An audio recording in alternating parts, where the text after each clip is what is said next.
Hi students, my self Manish Kumar from Jaipur. तो आप सभी का स्वागत है अपने channel tricky chemistry bye Manish sir में। और जो लास्ट क्लास थी उसमें बीएससी फाइनल ईयर के ऑर्गेनिक केमिस्ट्री का जो आपको दो टॉपिक कराए गए थे, उनसे रिलेटेड जो है ना कुछ क्वेश्चंस स्टूडेंट की डिमांड के ऊपर एक टॉपिक अपन आज ले रहे हैं, वो है मेलोनिक ईस्टर, जिसको कुछ स्टूडेंट ने कहा कि सर हमें थोड़े हिंदी में टर्म भी बता दिया करो। तो मैं यहाँ पर बता रहा हूँ आपको मेलोनिक ईस्टर मतलब एस्टर। तो सबसे पहले इस चीज को समझने से पहले आपको एक छोटी सी समझनी पड़ेगी। अगर वो आप समझ गए तो आपको जो सारी रिएक्शंस है ना वो जल्दी से आ जाएंगी। सबसे पहले देखो एस्टर क्या होता है। एस्टर के लिए बोले अगर तो एस्टर होता है COOR। इस तरफ भी चलो R ग्रुप लगा देते हैं। सबसे पहले याद रखना है, जब भी एस्टर का जलवर्धन करवाएंगे, क्या करवाएंगे, H2O से रिएक्शन करवाएंगे इसकी, चाहे से वो अम्लीय जलवर्धन हो चाहे क्षारीय जलवर्धन हो, इससे हमेशा बनते हैं कार्बोक्सिलिक अम्ल और अल्कोहल। क्या बनते हैं, कार्बोक्सिलिक अम्ल और अल्कोहल बनते हैं इससे। इस तरीके से याद रखो इसको। ये एस्टर है, इसका जब भी जलवर्धन करवाएंगे दो चीजें प्राप्त होगी अपन को। अभी इसमें काम में आएंगे ये सब चीजें जो अपन ज्ञात करेंगे, उसमें काम में आएंगी सारी चीजें ये। तो एक तो आपको ये याद रखना है। दूसरा, कहीं पे भी अगर मान लो आपको कहा गया कि कार्बोक्सिलिक अम्ल है ना, उसमें से CO2 हटा रहे हैं। CO2 क्या हटा रहे हैं, CO2। तो CO2 हटाने के बाद क्या आ रहा है यहाँ पर RH, जिसको अपन क्या बोलते हैं, एल्केन। क्या बोलते हैं, एल्केन बोलते हैं, एल्केन। इसके लिए अपन यहाँ पर जो यूज करेंगे वो करेंगे सोडा लाइम। मतलब जो हीट करते हैं ना अपन, हीट गर्म करेंगे यहाँ पर, वो किसकी प्रेजेंस में करेंगे, सोडा लाइम की प्रेजेंस में अपन यहाँ पर गर्म करेंगे। उसके अलावा एक चीज और काम में आएगी यहाँ पर, बस ये तीन चीजों का ध्यान रख लो, फिर अपने पास जो आंसर आने लग जाएंगे। कल मैंने बताया था आपको कि अगर किसी भी कंपाउंड में अल्फा हाइड्रोजन होता है, अल्फा हाइड्रोजन का मतलब हुआ कि फंक्शनल ग्रुप के पास वाला कार्बन अल्फा कार्बन होता है और अल्फा कार्बन से अटैच हाइड्रोजन है ना, वो होते हैं अल्फा हाइड्रोजन्स। तो मैं कल वाला एग्जांपल लेके बता रहा हूँ आपको। एक कंपाउंड बताया था एसिटिक एस्टर। तो देखो ये जो इधर भी फंक्शनल ग्रुप है, इधर भी फंक्शनल ग्रुप है, तो ये वाला कार्बन कौन सा हो गया, अल्फा कार्बन हो गया, अल्फा। इस अल्फा कार्बन पे हाइड्रोजन अटैच है, तो इन अल्फा हाइड्रोजन की वजह से इसका कौन सा नेचर हुआ, एसिडिक नेचर हुआ। एसिडिक कौन सा नेचर हुआ, एसिडिक। मतलब अगर इसकी किसी बेस से रिएक्शन करवाएं, जैसे मान लो आपको ऐसे कहा जाए कि इसकी रिएक्शन करवाओ इसके साथ, ऐसे बोल दिया जाए कि बेस के साथ रिएक्शन कराओ, Na का मतलब सोडियम और ये इथोक्साइड हो गया, ऐसे सोडियम एथोक्साइड, ठीक है। इससे रिएक्शन कराओगे तो जो Na है ना, Na वो H की जगह जुड़ जाएगा। तो आंसर क्या आएगा, CH3COOCH, और यहाँ पर आ जाएगा Na। मतलब एक H की जगह पे Na आ गया, बाकी जो ग्रुप है वो बिल्कुल वैसे की वैसे आ जाएगा, C+O और C2H5, और प्लस में C2H5O तो इसके पास है और यहाँ से H आ जाएगा। बस इन चीजों को समझ लो, फिर अपन जो क्लास के अंदर नेक्स्ट करने वाले हैं वो चीजें आपको बिल्कुल क्लियर समझ में आ जाएगी। पहला क्या ध्यान रखना है, जब भी मैं एस्टर का हाइड्रोलाइसिस कराने के लिए बोलूं, मतलब H2O से रिएक्शन कराने के लिए बोलूं, तो आपको पता लग जाना चाहिए क्या क्या बनेंगे इसमें, कार्बोक्सिलिक एसिड और अल्कोहल। ऐसे ही जब भी अपन बोलेंगे इसमें इसको गर्म कर रहे हैं, तो सोडा लाइम की प्रेजेंस में गर्म कर रहे हैं, तो आंसर आपके पास आना चाहिए एल्केन और CO2 और एक अल्फा हाइड्रोजन की। क्योंकि अभी मैंने आपको इसका फॉर्मूला नहीं बताया है, इसकी जो है ना, इसकी अल्फा हाइड्रोजन जहां भी आ जाएगा, उसकी अगर किसी बेस से रिएक्शन करवाएंगे तो उसकी जगह पे सोडियम आ जाएगा, ठीक है। तो इस तरीके से ये तो हुआ एक जनरल इंट्रोडक्शन, लेकिन ये आपको पता होना चाहिए। अगर ये नहीं पता होगा आपको तो अपन ये जो रिएक्शन है ना इनको नहीं कर पाएंगे। तो बिल्कुल ध्यान दीजिए आप।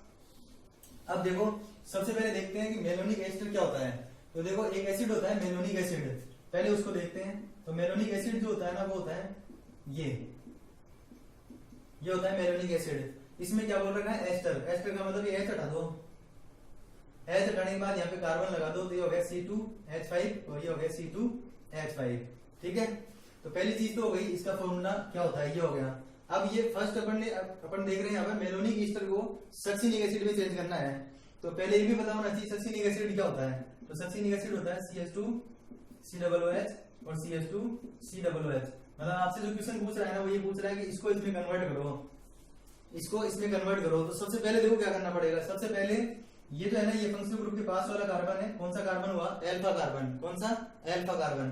तो इसकी पहले अपन किसी रिएक्शन करवाएंगे किसी बेस के साथ, किसके साथ, किसी भी बेस के साथ रिएक्शन करवाएंगे। और बेस के साथ रिएक्शन कराने पर अभी मैंने बताया था आपको यहाँ पर क्या आ जाएगा, Na। तो Na आ जाएगा। तो मैं इसको इस तरीके से बता रहा हूं आपको, ये अपने पास पॉसिबिलिटी आएगी, कुछ पॉसिबिलिटी जो आएगी अपने पास वो आएगी कि इसके एक H की जगह पे Na आ जाएगा, इसको मैंने इस तरह वैसे उल्टा करके लिख दिया। फिर अपन क्या करते हैं, इसकी रिएक्शन करवाते हैं I2 के साथ। किसके साथ? I2 के साथ। और I2 के साथ रिएक्शन करवाते हैं। ये ध्यान रखना, स्टेप ध्यान रखनी है बस। रिएक्शन कैसे होगी ये मैं बता देता हूँ आपको। I2 से रिएक्शन होगी तो Na के ऊपर कौन सा चार्ज होता है? प्लस, और I के ऊपर कौन सा चार्ज होता है? माइनस। तो देखो ये आपस में कंबाइंड हो जाएंगे, और कंबाइंड होकर क्या रिलीज हो जाएगा यहाँ से? 2NaI। या तो आप यहाँ पे माइनस करके लिख दो, या फिर अपन जो प्रोडक्ट लिखेंगे उसके साथ प्लस करके लिख देना। अब देखो इधर क्या बचा है उसको लिख दो। तो इधर बचा है C2H5OOC, फिर CH, COO, C2H5। इधर ये डायरेक्ट इससे कनेक्ट हो जाएगा, CH, COO, C2H5 और COO, C2H5। मैंने क्या बताया था, इसको अगर आप यहाँ लिखना चाहो तो प्लस करके 2NaI लिख देना यहाँ पर। अब देखो नेक्स्ट स्टेप में क्या करना पड़ेगा? नेक्स्ट स्टेप में कराना पड़ेगा इसका हाइड्रोलाइसिस। क्योंकि देखो यहाँ पे आपको दिखाई दे रहा है कि जो ये जो कंपाउंड है इसमें 2 CH2 है, तो यहाँ पे CH2 कहीं पे भी नहीं है। मैं आपको 2 CH2 चाहिए इसके अंदर और 2 COOH चाहिए, तो COOH तो अपने पास भी आ जाएंगे, लेकिन जो CH2 है ना वो कैसे आएंगे? तो CH2 लाने के लिए इनका हाइड्रोलाइसिस करा दो। अभी मैंने बताया था हाइड्रोलाइसिस कराने पर कार्बोक्सिलिक एसिड और एल्कोहल बनते हैं। तो देखो ये वाला है ना, ये यहाँ पे क्या आ जाएगा? COOH, और ये हो गया C2H5OH। यहाँ पर भी क्या आ जाएगा?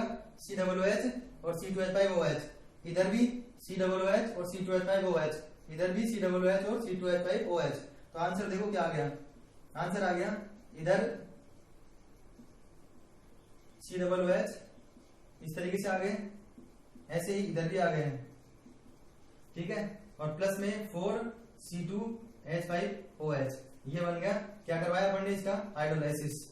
H2O से रिएक्शन कराई मतलब इसकी। अब देखो आपको करना क्या है। अब मैंने क्या कहा था आपको कि जब अपन को जो है ना यहाँ पर ये फॉर्म करना है तो कार्बोक्सिलिक एसिड कितने होने चाहिए? 2 ही। यहाँ पे कितने हैं? 4। इसका मतलब इसका जो है ना, इसका अपन क्या करवाएंगे? सोडा लाइम की प्रेजेंस में। अगर आपको ये नाम याद ना आए तो आप हीट का साइन जरूर बना देना, क्योंकि हीट के साइन से पता लगेगा इसमें क्या हटेगा। CO2 हटेगा, और CO2 जो है वो 2 हटेंगे इसके अंदर। तो एक तरफ से मान लो यहाँ से हटा दिया और एक तरफ से इधर से हटा दिया, तो ये H इसके साथ कंबाइंड हो गया, तो क्या हो गया? ये CH2। इधर से भी ये H इसके साथ कंबाइंड हो गया, ये CH2 और ये 2 COOH हो गए। तो आपके पास आंसर जो है वो ऐसे आ गया, फटाफट जल्दी से आपके पास इस तरीके से आंसर आ जाएगा। तो इसको बोलते हैं सक्सिनिक एसिड। तो मेलोनिक ईस्टर से सक्सिनिक एसिड बनाना है तो पहले आपको पता होना चाहिए मेलोनिक ईस्टर क्या होता है और सक्सिनिक एसिड क्या होता है। तो मेलोनिक ईस्टर ये होता है, सक्सिनिक एसिड ये है। क्या किया अपन ने? अल्फा हाइड्रोजन है, इसकी किसी बेस से रिएक्शन करवा के पहले यहाँ पे क्या लाए? Na, और आयोडीन से रिएक्शन कराई इसकी। आयोडीन क्या होता है? मोर रिएक्टिव हैलोजन है, इसलिए कराई है इसके साथ, ठीक है। फिर उसके बाद में Na और Na इसके साथ कंबाइंड हो गए तो 2NaI बन गया, और ये प्रोडक्ट अपने पास आ गया। फिर अपन ने इसका हाइड्रोलाइसिस करा दिया H2O के साथ रिएक्शन। तो मैंने क्या बताया था कि एस्टर होगा तो कार्बोक्सिलिक एसिड और एल्कोहल बनेंगे, तो कार्बोक्सिलिक एसिड इधर आ गया, एल्कोहल यहाँ पे आ गया। ये जो कंपाउंड था इसमें हीट कर दिया, CO2 निकल गए, क्या बन गया इससे? Succinic acid. अब दूसरा देखते हैं अपन इसी का। ये तो सक्सिनिक एसिड बनाया मेलोनिक एसिड से, अब दूसरा बनाते हैं एडिपिक एसिड। तो सेकंड अपन देखते हैं मेलोनिक एसिड जो है ना, उसी से मेलोनिक एसिड जो होता है उससे एडिपिक एसिड। तो वही बात फिर रिपीट करूंगा, मेलोनिक एसिड का अपन को पता था, एडिपिक एसिड का पता लगाना है। तो एडिपिक एसिड में 4 CH2 जाते हैं, अभी कितने थे? 2 थे, तो क्या हो जाएंगे? 4 CH2 हो जाएंगे। अब बस आपका दिमाग सीधे चलने लग जाना चाहिए कि पिछले वाली जो रिएक्शन है बिल्कुल एज इट इज, कुछ भी चेंज नहीं करना, लेकिन 2 कार्बन बढ़ाने हैं अपन को बस। जब पिछली रिएक्शन के अकॉर्डिंग करवाएंगे तो कार्बन बढ़ेंगे नहीं, अब अपन को 2 कार्बन बढ़ाने हैं, ठीक है। तो करना कुछ भी नहीं है, वही वैसे की वैसे C2H5OOC, CH, COO और C2H5। यहाँ पर इसके सोडियम सोल्ट था, 4 जगह के लिखो तो 4 जगह लिख सकते हो। तो 2 कार्बन के लिए अपन यहाँ पर लिख देते हैं CH2 और Cl। वैसे इसमें लगातार आ रहे हैं, रेगुलर आ रहे हैं ये 1 2 पे, और 1 2 पे आ रहे हैं तो इनको अल्फा बीटा भी बोल सकते हैं, और अल्फा बीटा वालों को विसिनल या विस डाई हैलाइड बोलते हैं। विस डाई हैलाइड का मतलब अल्फा बीटा, 2 कार्बन पे लगातार कार्बन पे आ जाते हैं ना, तो अल्फा बीटा बोलते हैं इनको। और वैसे ही जैसे इस तरफ था उसी तरीके से इस तरफ भी लिख दो इसको, बिल्कुल सेम टू सेम वैसा का वैसा ही है। आप अगर हर चीज को अलग अलग याद रखना चाहते हो तब तो आपको याद होंगी नहीं बिल्कुल भी। बस आप केवल इतना सा देखो कि पिछले वाले में और इसमें डिफरेंस क्या है। तो देखो डिफरेंस बस इतना ही है कि पहले 2 हैलोजन लिखे हुए थे, I2 लिखा हुआ था, अब भी एक तरह से हैलोजन ही है, बस ये 2 कार्बन एक्स्ट्रा लगा दिए। वही स्टेप पूरी पूरी ऐसे कैसे आएंगे देखना, पूरी की पूरी स्टेप्स है ना वो बिल्कुल वैसे की वैसे ही आएंगे। तो इसको भी लिख देते हैं फिर से, वही C2H5OOCCH, ठीक है, यहां तक हो गया। फिर उसके बाद में इसमें 2 CH2 और आ गए, फिर है CH और वही COOC2H5 COOC2H5 प्लस में 2NaCl। अब क्या करवाना है इसका, वही हाइड्रोलाइसिस अपन ने भी कराया था अभी थोड़ी देर पहले भी H2 से रिएक्शन कराई थी। तो क्या बताया था, इधर H और इधर OH, क्या बन जाएंगे H और OH, सब में बन जाएंगे ऐसे सब तरफ। तो COOH CH और COOH बीच में आ जाएंगे CH2 फिर वही CH COOH और वही 4C2H5OH। लास्ट में क्या करना है, अब देखो यहाँ पर CH2 ये तो है अपने पास, 2 CH2 और लाने हैं। तो क्या करेंगे, एक CO2 हटा दो यहाँ से, तो ये H यहाँ पे लग जाएगा, तो ये CH2 हो गया, और एक इधर से हटा दो तो ये भी CH2 हो गया। कितने CH2 हो गए, 4, तो 4 CH2 हो गए और 2 COOH हो गए, आ गया आंसर। इसको ऐसे लिख सकते हो आप HCOOCH2 का और 4 और COOH, क्या बन गया एडिपिक एसिड, क्या बन गया एडिपिक एसिड। तो इस तरीके से इसको हीट कर दिया, वही सोडा लाइन की प्रेजेंस में, तो 2 CO2 यहाँ पे इसमें से निकल गए।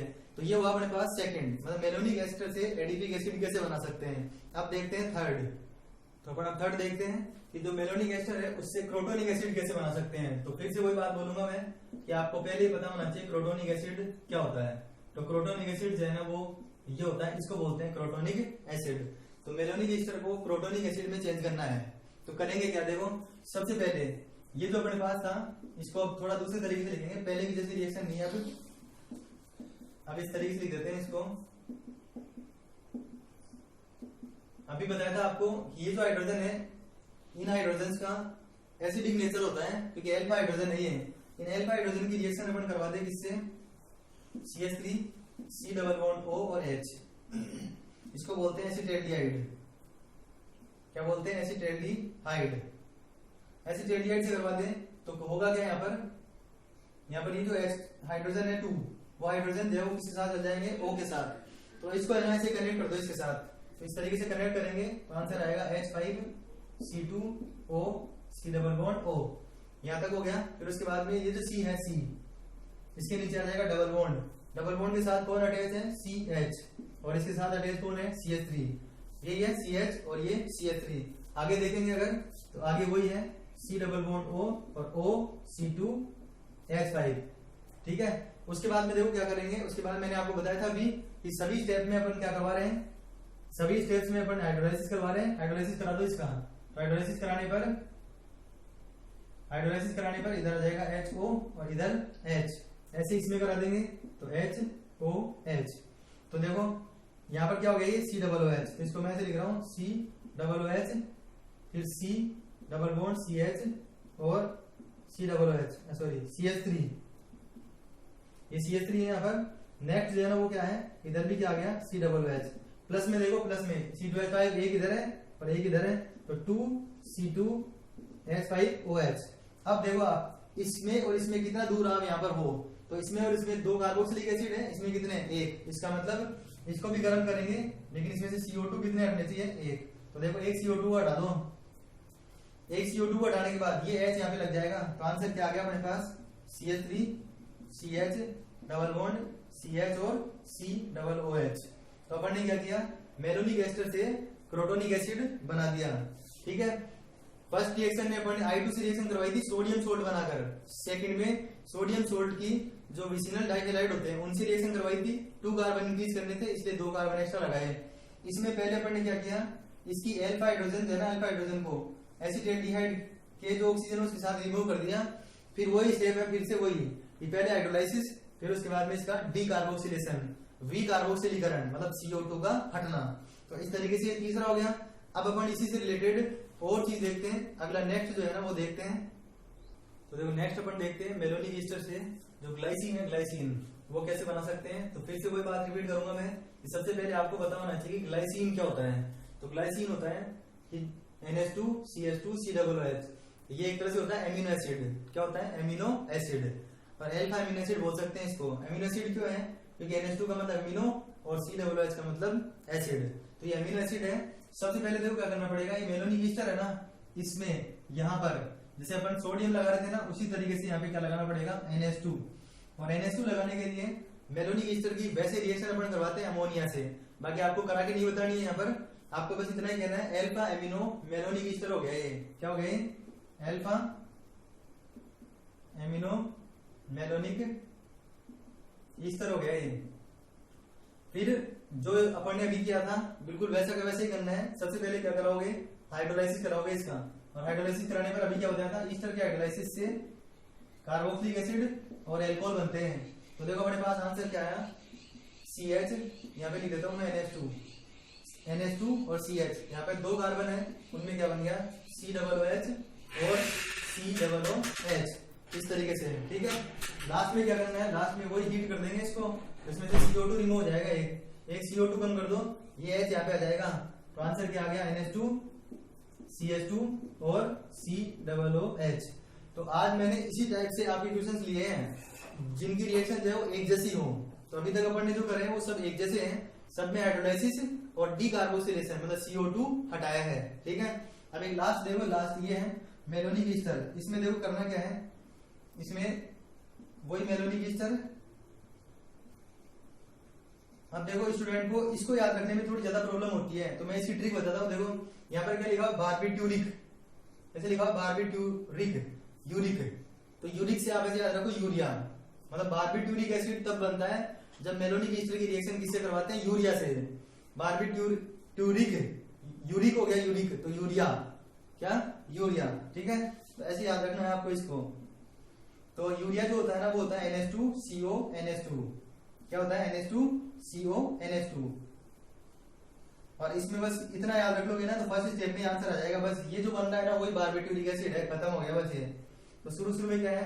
CH2 है, फिर है C डबल बॉन्ड O, फिर उसके बाद में NH, फिर C डबल बॉन्ड O, फिर NH और इधर फिर से C डबल बॉन्ड O।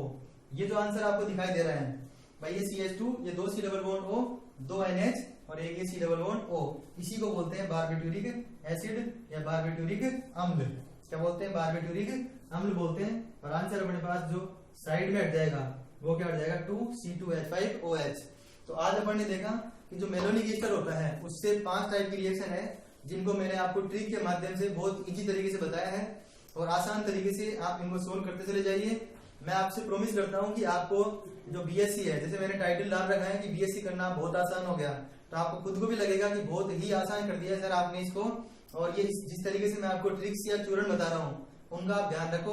और जो मैं स्टार्टिंग में बेसिक बताया था आपको 2-3 रिएक्शंस, उन पे फोकस करो बस, उनके आधार पर अपने पास है आंसर तुरंत आएंगे। ठीक है, तो इसी तरीके से जो है वो आप वीडियो देखते रहिए, लाइक करते रहिए, कमेंट्स करते रहिए। Thanks for watching.